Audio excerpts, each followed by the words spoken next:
সরকারের কাছে আলেমদের প্রত্যাশা কি? আলেমদের প্রত্যাশা কি? আমি তো আর সব আলেমদের প্রতিনিধি না যে সবাই আমাকে দায়িত্ব দিচ্ছে আমি সবার প্রত্যাশা বলে দিব। তবে আমার ধারণা ওলামা একরামের প্রত্যাশা, সর্বস্তরের মানুষের যে প্রত্যাশা রয়েছে সেটা আসলে পরিমাণে অনেক বেশি না, যদিও আমাদের সমাজের সমস্যা অনেক বেশি। মোটা দাগে মানুষ, এদেশে মানুষের আবেগ অনেক বেশি, যার কারণে মানুষ অনেক বেশি চায় না। অল্প কিছুতেই বাঙালি অনেক খুশি হয়ে যায়। আর কিচ্ছু না করে যদি শুধুমাত্র এদেশে দুর্নীতিটা দূর করে ফেলতে পারে কেউ, তাহলে আমার মনে হয় এদেশে মানুষের আর অন্য কোনো বিষয়ে দুঃখ খুব একটা থাকবে না। যদি দুর্নীতি মুক্ত সমাজে কোথাও কোনো টাকা লাগবে না, মামু খালু লাগবে না, হাই হ্যালো লাগবে না, সবার জন্য একরকম নিয়ম থাকবে, এটা যদি করা যায়, অর্থাৎ অবিচার, বৈষম্য, জুলুম, চাঁদাবাজি, ঘুষ, এগুলোকে যদি জাদুঘরে পাঠিয়ে দেওয়া যায়, এগুলো যদি করতে দেওয়া না হয়, জিরো টলারেন্সে যাওয়া হয়, এটা যদি প্রতিষ্ঠা করা যায়, আমার মনে হয় এই সরকারের কাছে, নতুন সরকারের কাছে মানুষের এর চাইতে আরো অনেক ডিমান্ড আছে, কিন্তু এর চাইতে বড় ডিমান্ড আমার মনে হয় আরেকটা নাই। দেখুন, আমি প্রায় সময় বলি 50 বছরের বেশি সময় হয়ে গেছে আমরা দেশটাকে স্বাধীন করেছি, আমাদের বাবারা চাচারা স্বাধীন করেছেন। তো 50 বছরের বেশি হওয়ার পরও এই দেশে এতগুলো সরকার আসছে গেছে, কোন সরকার এদেশের মানুষের খাবার, মুখের খাবার এবং পানীয়টাকে নিরাপদ করতে পারে নাই। পৃথিবীর বিভিন্ন দেশে আপনারা যাবেন, যারা বিভিন্ন দেশে গেছেন, আপনি পানি পান করবেন, পানি পানের যে ব্যবস্থাপনা একটা রাষ্ট্রে সব জায়গায় আছে, 100% সেফ, নিশ্চিন্তে আপনি পানি পান করতে পারবেন। আমরা যখন বাইরে যাই, আমাদের দেশে দোকানে গেলে, মুদি দোকানে গেলে একটা কেকের প্যাকেট, একটা বনের প্যাকেট বা একটা আপনার ফাস্টফুড আইটেম, এটা মুখে দিতে আমরা 10 বার চিন্তা করি।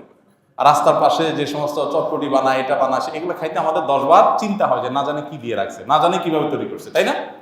নিরাপদ খাদ্য, নিরাপদ পানীয়টুকু, মানে শুধু একটু পানি পান করবে মানুষ, এইটুকু নিরাপদ 50 বছরে কোনো সরকার করতে পারে নাই। কিন্তু আপনি বাহিরে যাবেন, অবাক হয়ে যাবেন, থাইল্যান্ডের রাস্তা রাস্তা যে আপনার স্ট্রিট ফুড আছে, 100% টেনশন মুক্তভাবে আপনি খেতে পারবেন, কোনো টেনশন নাই যে এগুলো অন্তত হেলদি। হালাল হারাম এর ব্যাপার আছে, সেটা ভিন্ন বিষয়, কিন্তু একেবারে টেনশন মুক্ত হেলদি, অর্থাৎ এটা তারা নিশ্চিত করছে কেউ কোনোভাবে এগুলোতে কোনো অন্যায় করতে পারে না। আর আমাদের এখানে পুলিশে কিছু টাকা দিয়ে দিতে পারলে সব হালাল, আর পুলিশে টাকা না দিলে হালাল জিনিসও কি হারাম হয়ে যায়, দৌড়ের উপরে থাকা লাগে। তো এই পরিস্থিতির অবসান হওয়া দরকার। 50 বছরের বেশি হয়ে গেলেও আমাদের পরে যারা স্বাধীন হয়েছে সে সমস্ত দেশে আমাদেরকে চাকর হিসাবে নেওয়ার জন্য আমাদের মন্ত্রীরা গিয়া ধর্ণা দিয়ে বসে থাকা লাগে যে আমাদের দেশে কিছু চাকর হিসাবে নেন, অন্তত ভিসা দেন। এটা আমাদের জন্য লজ্জা। এই ব্যর্থতা এদেশের সাধারণ মানুষের না, এই ব্যর্থতা এদেশের রাজনীতিবিদদের, এই ব্যর্থতা এদেশের যারাই যখন সরকারে আসছে তাদের, যত সরকার আসছে, আমি নির্দিষ্ট কারোর করে বলতেছি না, এই ব্যর্থতা তাদের সবার। আমাদের অনেক সীমাবদ্ধতা আছে, খনিজ সম্পদ নয়, অনেক কিছু নেই, আমরা জানি, কিন্তু এদেশে মানুষের মধ্যে প্রচন্ড কর্মস্পৃহা আছে। আমি 10 বছর প্রবাসে ছিলাম, আমি জানি, আমি কাছে থেকে দেখেছি, অন্য অনেক দেশে মানুষের চাইতে বাংলাদেশি প্রবাসীরা কাজের প্রতি অনেক বেশি আন্তরিক। এবং মিডিল ইস্টে আপনি সৌদি আরবে, দুবাইতে দেখবেন যে কফিলরা, মালিকরা বাঙালি লোককে বেশি খোঁজে, কারণ বাঙালি কাজের ব্যাপারে খুব সিরিয়াস, তারা খুব পরিশ্রমী হয় অন্য দেশের তুলনায়। তো এদেশের মানুষকে সঠিকভাবে গাইড করে এদেশে আরো অনেক উন্নতি করা যেত।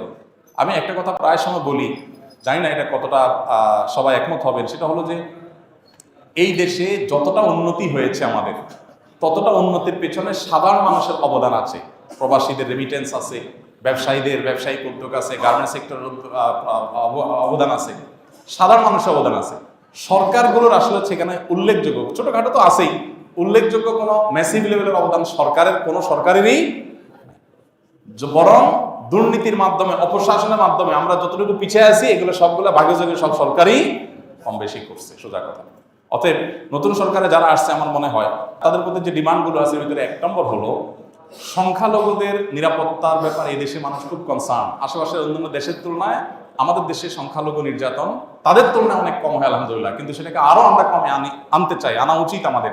সে ব্যাপারে সচেষ্ট থাকার পাশাপাশি এদেশের সংখ্যা, যেই ধর্মের মানুষ সবচেয়ে বেশি মুসলমান, তাদের চিন্তা চেতনা, তাদের বিশ্বাস, ধ্যান ধারণা যেন সরকারের সিদ্ধান্ত, তাদের কথায় কাজে যেন প্রতিফলিত হয়। এদেশের মানুষ কথায় কথায় বিসমিল্লাহ বলে, কথায় কথায় আল্লাহর নাম বলে। এখন এদেশের শাসন যারা করবেন তাদের মুখে যদি সেগুলো না আসে, তাহলে সেটা কখনো জনগণের আশা আকাঙ্ক্ষার প্রতিফলন হতে পারে না। অতএব প্রথমত তাদের কাছে আমাদের চাওয়া হলো, আলেম সমাজ বা আমার একজন আলেম হিসাবে আমার চাওয়া হলো যে সংখ্যালঘুদের নিরাপত্তার ব্যাপারে আলহামদুলিল্লাহ এদেশে মানুষ খুবই দায়িত্বশীল, সহাবস্থানে বিশ্বাসী। দেশে দাঙ্গা বলতে যেটা বোঝায় ধর্মীয় দাঙ্গা, আশেপাশে সব দেশে হলেও এদেশে আলহামদুলিল্লাহ কখনো উল্লেখযোগ্য সেরকম কোনো দাঙ্গা হয়নি। ছোটখাটো যে ঘটনাগুলো ঘটছে সেগুলো কমাতে হবে, সচেষ্ট থাকতে হবে। তার পাশাপাশি সংখ্যাগরিষ্ঠ মানুষ যে মুসলমানরা আছে তাদের চিন্তা চেতনা, তাদের আদর্শ বিশ্বাস, এটার প্রতিফলন যেন সরকারের সকল কাজে কর্মে পদক্ষেপে হয়, এ ব্যাপারে তাদেরকে সতর্ক থাকতে হবে। দ্বিতীয়ত যে প্রত্যাশা তাদের কাছে সেটা হলো জুলুম, চাঁদাবাজি, পেশি শক্তির যে অপব্যবহার, এটার কারণে যে আমরা অতিষ্ঠ, সে বিষয়টাকে তারা যেন দূর করতে পারে। ধরুন আমাদের সমাজে এই যে জুলুম, চাঁদাবাজি, এগুলোর কারণে কি হয় আপনারা সবাই জানেন। একটা সবজি উৎপাদন করে যে গ্রামের কৃষক, ওই বেচারা সেটার যে দাম পায়, শহরে আসার পর সেটা যে বিক্রি হয়, এখানে গ্যাপ বা ব্যবধানটা আকাশ আর পাতাল। কৃষক হয়তো কেজি 2 টাকা, 3 টাকা, 5 টাকা পাচ্ছে, আর ঢাকা এসে সেটা বিক্রি হচ্ছে 40 টাকা, 50 টাকা, 60 টাকা। এত বড় গ্যাপ কেন হচ্ছে? আমরা সবাই জানি কেন হচ্ছে। চাঁদাবাজির কারণে হচ্ছে। রাস্তা রাস্তা ট্রাক থামায় থামায় চাঁদাবাজি, সব পর্যায়ে আড়তে চাঁদাবাজি। এই চাঁদাবাজি করা মানুষদের সংখ্যা তো অনেক বেশি না। যদি কোনো সরকার সিরিয়াস হয় যে না আমরা এগুলো বন্ধ করব, তাহলে কৃষকও বেশি দাম পাবে, আবার ভোক্তাও অনেক বেশি দামে কিনতে হবে না, একটা ভারসাম্য ভাব আসবে। অতএব এই যে কোনো মূল্যে জুলুম, চাঁদাবাজি এবং পেশি শক্তির অপব্যবহার এটা বন্ধ করতে হবে। এটা হলো একটা বড় প্রত্যাশা। দেখুন ঢাকা শহরে আপনি মহাখালী যদি যান, কখনো কখনো কারণ বাজার ফ্লাইওভারের এখানে দেখি, আপনারা খেয়াল করেছেন নিশ্চয়ই, বিশেষ করে মহাখালীতে এটা আমার চোখে বেশি পড়েছে, আরো অন্যান্য জায়গাতেও আছে। আমি তো সব দিকে আমার মুভমেন্ট থাকে না, তো এই সাইডে আমার মুভমেন্ট বেশি। আমি দেখেছি যে মহাখালী যে বাস টার্মিনালটা আছে, ওটার আশেপাশে রাস্তার ধারে দেখবেন আপনারা বড় বড় বাসগুলো পার্কিং করে রাস্তার উপরে রেখে দেয়। সন্ধ্যা সারাদিন ট্রিপ মেরে এসে সন্ধ্যার পরে পার্কিং করে, সকাল পর্যন্ত পার্কিং থাকে। এখন আপনি রাত 8টা 9টা বাজে যদি ওই রোডে যান, দেখবেন বিশাল জ্যাম। কেন জ্যাম হয়েছে? কারণ রোডের অর্ধেক 3 লাইন পার্কিং, 3 লাইন কি করছে, বাস পার্কিং করে ধুয়ে দিছে, সকাল পর্যন্ত এটা পার্কিং এ থাকবে। তো জনগণের ট্যাক্সের টাকা রাস্তা হয়েছে, যেই বাস কোম্পানি ব্যবসা করতেছে, এটা কি তার পার্কিং এর জন্য আমরা টাকা দিয়ে রাস্তা তৈরি করেছি? কোটি কোটি টাকা দিয়ে তুমি বাস কিনতে পেরেছো, তোমার বাস রাখার জন্য পার্কিং এর জায়গার ব্যবস্থা কেন করতে পারো নাই? পারে নাই এই জন্য যে এখানে সে গায়ে রাখার বিনিময়ে এখানে যারা দেখবে, দেখভাল করবে, সে পুলিশদেরকে চাঁদা দিয়ে ম্যানেজ করে ফেলছে। কত টিভিতে এটা নিয়ে নিউজ হয়েছে, কিন্তু এটার কোনো অবসান হয় নাই। সিএনজি আলাদেরকে দেখবেন যে মান্থি কে না জানে, এগুলো ওপেন সিক্রেট। মান্থি জানেন না আপনারা? যে মাসে মাসে চাঁদা দেয় পুলিশ অফিসারকে, তার কার্ড থাকে, যে কোনো জায়গায় দেখলে ছেড়ে দেয়। মানে জুলুম, চাঁদাবাজি এগুলো এত খুল্লুম খোলা হয়ে গেছে যে এটা সমাজের রন্ধ্র হয়ে গেছে। অতএব আমার মনে হয় অন্যান্য মানুষের মতো আলেমদের প্রত্যাশা হলো যে জুলুম, চাঁদাবাজি এবং পেশি শক্তির ব্যবহার বন্ধ করা। প্রত্যাশা হলো দুর্নীতির ব্যাপারে জিরো টলারেন্সে যাওয়া। কোনো অফিসে, আদালতে, কোথাও যে মানুষের যাতে পেরেশানি পোহাতে না হয়, যে মামু খালো ছাড়া কিছু হবে না, হাই হ্যালো ছাড়া কিছু হবে না, এরকম যেন না হয়। সবার জন্য যাতে সমান সুবিধা থাকে। আমাদের দেশটা অনেক গরিব, অনেক দিক থেকে আমরা পিছিয়ে আছি, নিশ্চয়ই আমরা জানি সেটা, কিন্তু যেটুকু হবে সবার জন্য সমান হোক। কারণ মামু খালু আছে তার জন্য সব হবে, আর যার মামু খালু নাই, হাই হ্যালো নাই, টাকা পয়সা নাই, তার জন্য কিছুই হবে না, এটা যেন না হোক, এটাই হলো প্রত্যাশা। আর সর্বশেষ বিষয় হলো যে বিশেষভাবে নিরাপদ খাদ্য, নিরাপদ পানীয়, যেটার কথা আমি বলছিলাম, নিরাপদ ঔষধ, নিরাপদ খাদ্য, নিরাপদ পানীয়, নিরাপদ ঔষধ, এই তিনটাতে নিশ্চিত করা। দেখুন যে ঔষধের মাধ্যমে মানুষ বেঁচে থাকবে, ট্রিটমেন্ট করবে, আমি নিজেও জানতাম না এক সময় যে ঔষধের ক্ষেত্রে এত 2 নম্বরই হয়, যে নকল ওষুধ নাকি হয়। তাহলে একটা মানুষ যে ওষুধ খেয়েছে সুস্থ হবে, উল্টা ওই ওষুধ খেয়ে সে আর মরে যাচ্ছে। বাংলাদেশের বহু গ্রামে, আমি আমার গ্রামের কথা বলি, আমার গ্রামে, লক্ষ্মীপুরের আমার গ্রামে, শুধু আমাদের বাড়িতে 8 জন মানুষ ক্যান্সারে মারা গেছে। আমার বাবা নিজে ক্যান্সারে মারা গেছে, আমার হাতের উপর দিয়ে চটপট করতে করতে। আমার চাচারা কয়েকজন মারা গেছে, চাচাতো ভাইয়েরা কয়েকজন মারা গেছে। কেন? খবর নিলাম যে পানি যেটা খায় পুরা গ্রামের মানুষ, এটা ক্যান্সারের কারণ। আর্সেনিক আছে, আরো অন্য বিষয় আছে, যেগুলোর কারণে এখান থেকে ক্যান্সার হয়ে যাচ্ছে। সাতক্ষীরার একটা গ্রামের মানুষকে নিয়ে দৈনিক পত্রপত্রিকা নিউজ হয়েছে যে একটা গ্রামে মানুষ মরে, অনেক মানুষ মারা গেছে শুধুমাত্র পানি বিশুদ্ধ না থাকার কারণে, পানিবাহিত অসুবিধার কারণে। আমার নিজের বাসায় এই যে কয়দিন আগে পরপর 3 জন জন্ডিসে আক্রান্ত হয়ে চরম অবস্থা হয়ে গেছে, মরণাপন্ন অবস্থা হয়ে গেছে।